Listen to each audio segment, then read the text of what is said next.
겨울방학 공부한다고 참 힘드시죠? 특별히 아직 초등학생인 우리 6학년들은 정말 힘들 것 같습니다. 아침에 일찍 와서 또 4시 반까지 공부하고 저녁까지 공부해야 된다고 하니 얼마나 힘들겠습니까? 우리 초등학교 6학년 학생들 한번 손 들어볼까요? 예, 우리 격려의 박수 한번 부탁드립니다. 우리 모두가 힘들지만 특별히 초등학생들은 더욱더 힘들 것 같습니다.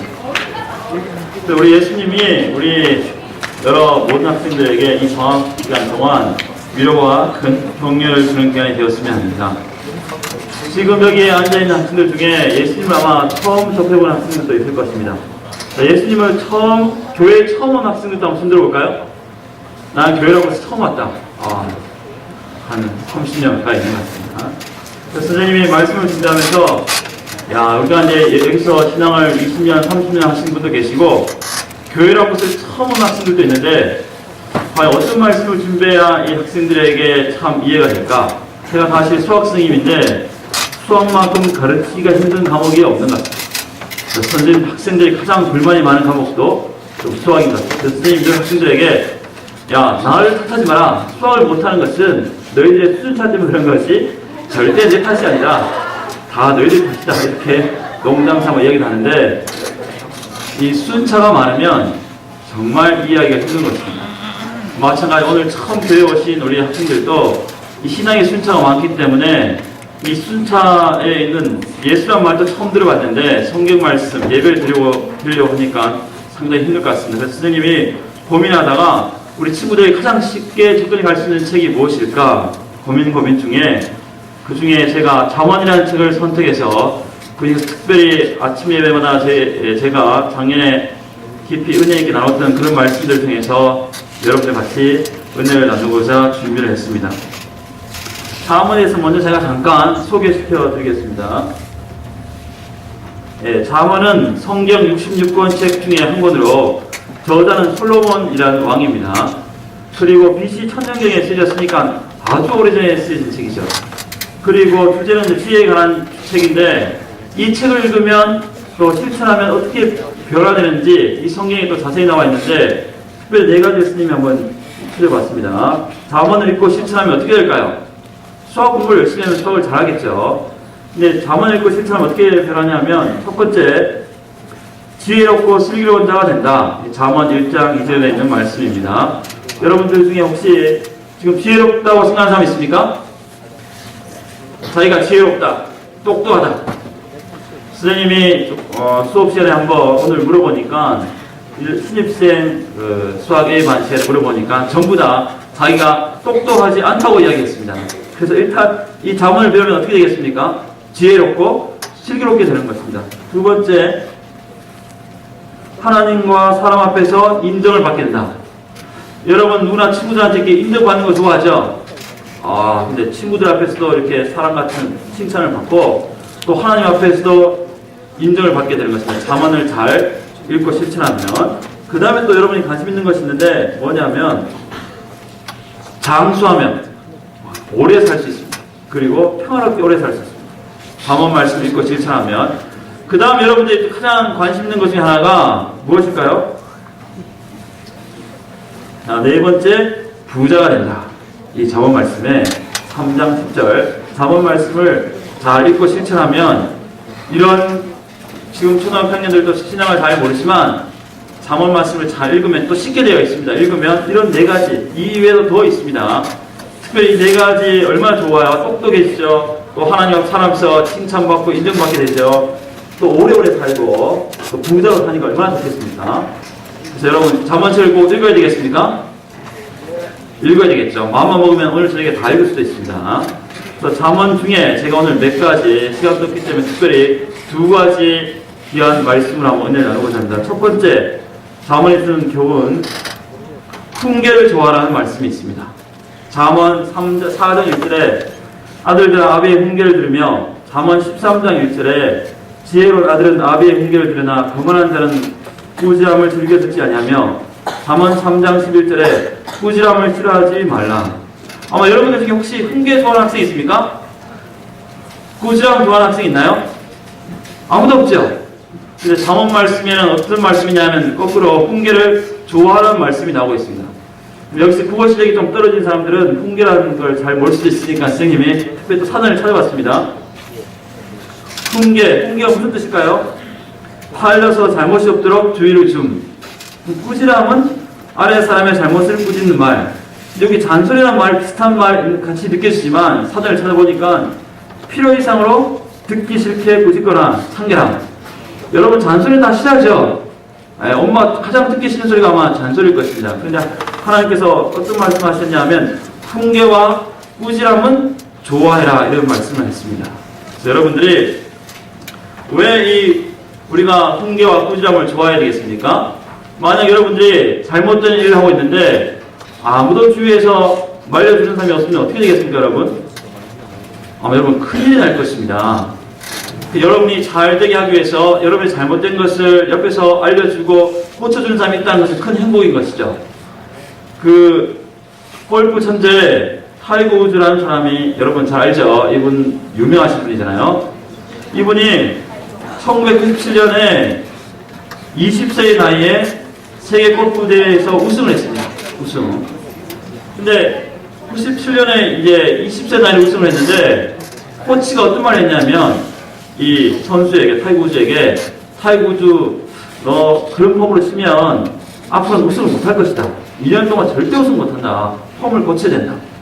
근데 여러분 생각 같으면 어떻게 했어요? 내가 아주 열심히 해서 우승까지 했는데 코치가 칭찬하지 못할 망정 폼을 고쳐야 잘할 수 있겠다 앞으로.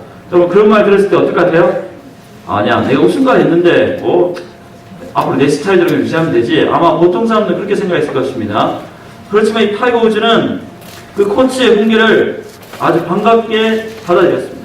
그래서 자기의 폼을 고치기 위해서 몇 년 동안 고생을 했냐면 한 2년 동안 고생을 했다고 해요. 그래서 2년 동안 거의 우승을 하지 못했다고 합니다. 그 고치는 동안 얼마나 그 개인적인 갈등이 있었겠습니까? 내가 이 훈계를 듣고 고쳤는데 야 내가 이 우승은 야 그냥 내대로 할걸 자기 자신의 그 생각대로 할걸 아마 후회를 많이 했을 것입니다. 근데 2년 뒤에 이 코치의 말대로 폼을 고친 후에는 1999년 14개 대회에서 무려 10번을 우승했다고 합니다. 그러니까 그 당시에 훈계를 받을 때는 자기에게 큰 뭐 귀찮기도 하고 또 뭐 좀 번창기도 하겠죠. 또 어떻게 여러분들이 뭐 선생님이나 주변의 사람들이 어떤 훈계 말씀할 때 당장은 좋을지는 모르지만 당장은 싫을지는 모르지만 그것을 달게 받아들이고 고치면 나중에 우주처럼 이렇게 훌륭하게 변하는 것입니다. 그래서 선생님이 전에 이제 테니스를 레슨 받으러 몇 개월 다녔습니다. 여러분 테니스 레슨을 받으러 다니면 코치가 그 레슨 받는 사람들에게 어떻게 해야 되겠습니까? 이제 코치가 어떻게 하냐면 여러분 레슨 안 받아봤죠? 지금 이제 배드민턴 레슨 받고 있는 사람도 있는데 공을 계속 이렇게 던져줍니다. 던져주면 뭐 선생님은 계속 이렇게 받아서 쳐야 되는 거죠. 근데 어떤 날 코치가 가보면 공만 계속 20분 레슨 받는데 계속 던져주는 거예요. 그럼 제가 속으로 생각해 저 사람이 말 한마디 하지 않고 계속 공만 던져주니까 오늘 싸우고 나왔나? 기분 나쁜 일이 있었나? 선생님도 특유의 A형이기 때문에 보고 계속 이렇게 내가 기분 나쁜 일이 있나? 나한테 뭐 어떤 일이 있나? 이렇게 생각을 하는 것입니다. 근데 그 코치가 왜 이렇게 아무 말도 안 했겠습니까? 잘 치고 있을 거 아니에요? 보통 이게 코치들이 말하고 있지 않은 이유는 피곤하다 이 뜻입니다. 피곤하니까 그냥 공만 빨리 던져주고 빨리 끝내고 싶다 이런 뜻이 아주 강한 것입니다. 그래서 이 훈계를 하고 여러분 주변에서 자꾸 야 누구야 예림아 해야지 이렇게 이야기하면 그 사람이 아주 관심이 있다는 뜻인 거죠. 관심이 있고 하다는 뜻이니까 앞으로 이제 입학해서 이제 학교에 살 때 누군가에게 나에게 자꾸 훈계를 하고 꾸지람하면 야 이 사람이 나에게 관심이 많은 사람이구나. 이 사람이 정말 나를 좋아하는 사람이구나. 그래서 그 심지어 탈무드에서는 자기를 칭찬하는 사람하고는 친구하지 말고 자기에게 훈계를 하는 사람하고 친구하라는 그런 말도 있습니다.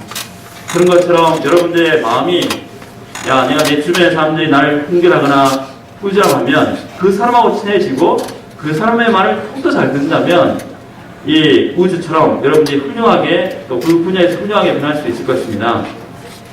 그래서 여러분들이 가장 지혜롭게 사는 방법은 한 가지는 부모님의 훈계, 선생님의 훈계, 특별히 예수님의 훈계를 잘 따르고 사는 것입니다. 자, 두 번째. 자, 요거는 이제 여러분들 흔히 잘 아는 말이죠. 나쁜 친구가 낄지라도 따라가지 마라. 자, 사무엘 1장 10절에 내 아들아 악한 자가 너를 낄지라도 쫓지 말라. 시편 1편 1절에 복 있는 사람은 악인의 길을 쫓지 아니하며. 자, 우리가 학교 다니다 보면 다양한 친구 참 많이 있습니다. 그래서 선생님이 학부모님들 면담해 보면 다 똑같이 하는 말이 있습니다. 사고 치고 있는 학부모님들 오면 우리 애는 정말 착했는데 아니 학교 와서 나쁜 친구를 한테 잘못 배워가지고 애가 이렇게 나쁜 사람이 되었습니다. 대부분 다 부모님들 하시는 말이 나쁜 친구 따라가다가 잘못됐다고 말씀하시거든요. 자기 아들 잘못됐다고 하시는 분은 거의 없어요. 근데 여러분도 만약에 나쁜 친구 따라가면 어떻게 되겠습니까? 큰일 나겠죠? 네, 그래서 우리가 아주 쉬운 말씀이지만 나쁜 친구가 여러분들 주위에서 이제 꿰는 친구들이 많이 있을 것입니다. 어떤 것을 여러분들에게 꿰일까요?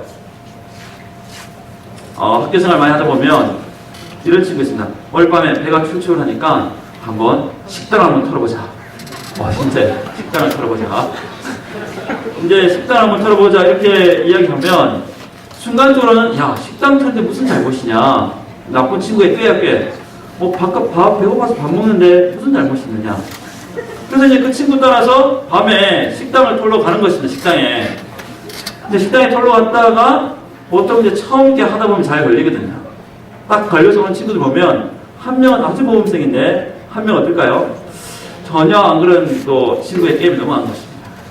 그래서 여러분들께 살다 보면 야 식당 털러 가자. 또 뭐 약식하자. 수업 땡치자. 오늘도 보니까 몇 명 땡치는 학생이 있는데 2시간만 땡치고 2시간 열심히 공부하자. 듣기에는 좋은 것처럼 들려요. 정말 이렇게 깨닫게 선생님이 출석을 잠깐 놓친 것 같으니까 살짝 도망가자. 내일 보니까 아무 일이 없는 것 같아. 들으면 얼마나 설계탑니까?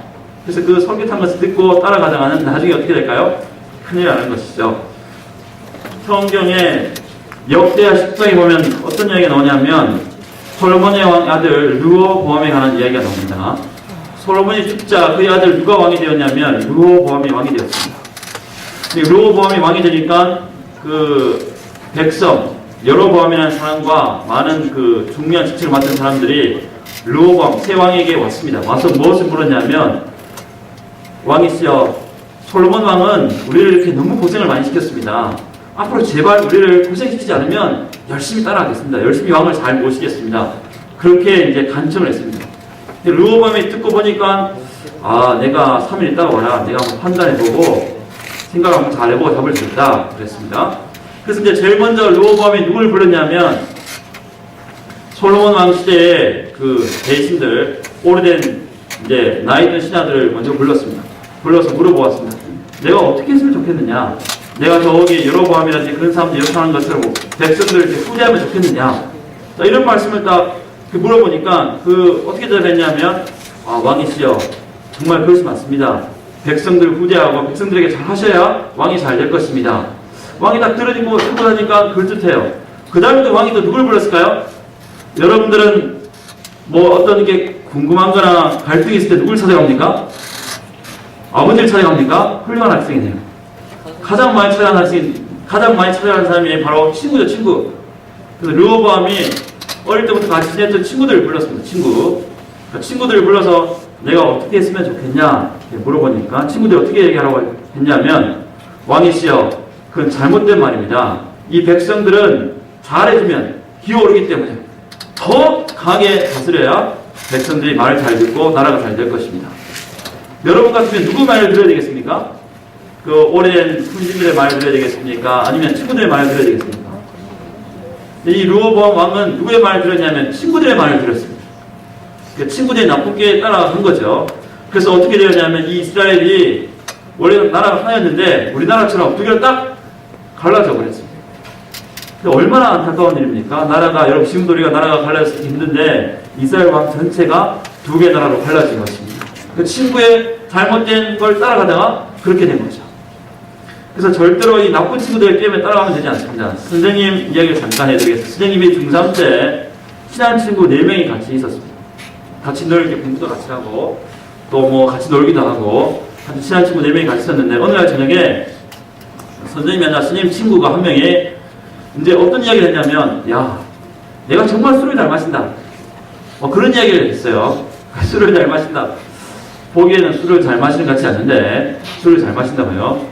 그래서 또 선생님 친구 중에 한 명이, 선생님이 아닙니다. 선생님 친구 한 명이, 그럼 한번 먹어봐라. 술을. 그래? 그래, 한번 먹어볼까?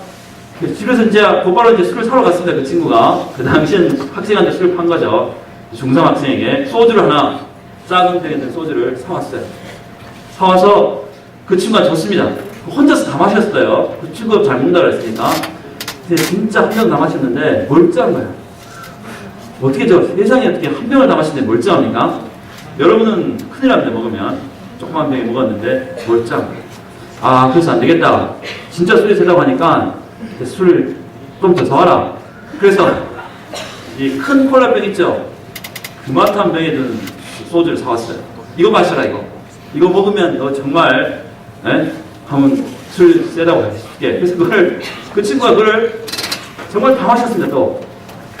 선생님이 큰일 날 뻔했습니다. 정말 스님이 그렇게 사람이 변하는지 몰랐습니다. 어떻게 변하냐면, 두 개를 다 마시니까, 일단 친구 얼굴색이 아주 노란색으로 변했고요. 그 다음에, 이제 이 친구가 이제 거의 정신을 잃었습니다. 그럼 막 토하는데, 진짜 안에 있는 걸 몽단다 토하고요. 거의 죽는 지경 직전까지 했습니다. 그 스님이 큰일 날 뻔한 거죠. 근데 내가 나중에 그 다음날 이 친구가 학교에 갔는데, 조퇴를 하겠다고 스님을 찾아간 거죠. 왜 조퇴할 거냐. 어젯밤에 무슨 일이 있었는데 다 고해 바친 거예요. 그래서 선생님이 같이 또 불려가가지고 또 혼이 났지 않습니까? 근데 그 친구 선생님이 하시는 말씀이 그 당시에 중3 그때 선생님이 하시는 말씀이 천만다행이다. 무슨 다행이라고요? 천만다행이다. 왜 그럴까요? 소주를 그렇게 먹으면 죽을 수가 있는 것입니다. 그 친구가 살았으니까 다행이지 그 친구 말 따라가다가 죽을 뻔했습니다. 여러분. 근데 그 당시에는 자기가 죽는 건지도 모르고 그렇게 따라간 거예요. 여러분도 마찬가지죠. 지금 친구들이 잘 모르면서 나쁜 게 겉으로 느끼면 좋아 될지도 모르지만 잘못 따라가다가 어떻게 되겠습니까, 여러분? 죽을 수도 있습니다. 절대 나쁜 친구들의 게임에 따라가면 안 되는 것입니다. 그에 반해서 선생님이 같이 다니는 친구 또 있는데 그 4명의 친구 중에 좋은 쪽으로 따라다니는 친구도 있겠죠. 그 선생님 친구가 이제 교회를 안 다녔는데 선생님 따라 왔다 갔다 교회를 따라다니기 시작했어요. 그래서 그 친구가 이제 선생님을 따라서 이제 교회 열심히 다녔는데 특별히 예수님을 잘 믿기 위해서 따라하는 게 아닙니다. 선생님이 교회 다니니까 그 친구도 어떻게 했겠어요? 그냥 따라다니는 거예요. 따라. 좋은 거는 따라다니는 거죠. 그래서 그 친구가 어떻게 됐냐면 교회를 열심히 선생님 따라 이제 한두 번 따라다녔는데 선생님이 특별히 야 친구야 예수님 잘 믿어라 이렇게 말한 적이 한 번도 없습니다. 진짜 교회 가자 이거 말한 적도 없어요. 반지 어떻게 했을까요? 그냥 선생님 가는 곳에 친구가 따라온 것이죠. 좋은 쪽으로 따라온 것이죠. 따라왔는데 이 친구가 어떻게 됐냐면 나중에 이제 열심히 예수님 믿고 지금은 저기 부산 유생병원교회 담임 목사님이 되었어요. 얼마나 목사님 된 걸 열심히 하는지 몰라요. 나쁜 쪽으로 따라가면 죽을 수도 있고요. 좋은 쪽으로 따라가면 어떻게 되겠습니까, 여러분? 자기가 큰 일을 할 수 있는 목사님도 될 수 있고 또 찰릴 수도 있는 거죠. 그래서 특별히 학창시절에 좋은 친구들을 따라다녀야 되는 것입니다. 특별히 방학 동안 있으면 아마 친구들의 게임과 좋은 쪽으로 따라가는 친구 두 부리가 있을 것입니다. 그래서 여러분들이 이 하나님 말씀처럼 좋은 쪽으로 따라가야 되겠습니다. 오늘 제가 보통 이렇게 3가지씩 준비했는데 오늘은 2개만 준비했습니다. 그래서 여러분들이 정말 오늘 잠언에 있는 말씀처럼 딱 1장에 있는 말씀이에요. 자, 1장에 나오는 말씀 중에 흉계를 잘 듣고 꾸지람을 더 즐겨 듣고 나쁜 친구들의 게임에 따라가지 아니하고 그 2개만 잘 실천해도 여러분이 학창생활을 잘 보낼 수가 있을 것입니다. 자, 그래서 만약 네가 이 방학기간 동안 잠언책을 읽고 싶다. 그럼 선생님을 찾아오면 선생님이 잠언만 이렇게 딱 쉬운 성경을 이렇게 복사해 주겠습니다. 우리 신입생들도. 그래서 한번 이 방학기간 정말 짧은 책이니까 이 학교에 있을 동안 잠언책을 읽고 정말 시작할 때 한 것처럼 여러분들이 다 지혜로운 자가 되고 또 슬기로운 자가 되고 다 오래 장수하면서 살면서 또 이렇게 부자가 다 되시길 바랍니다. 자, 선생 기도하고 마치겠습니다.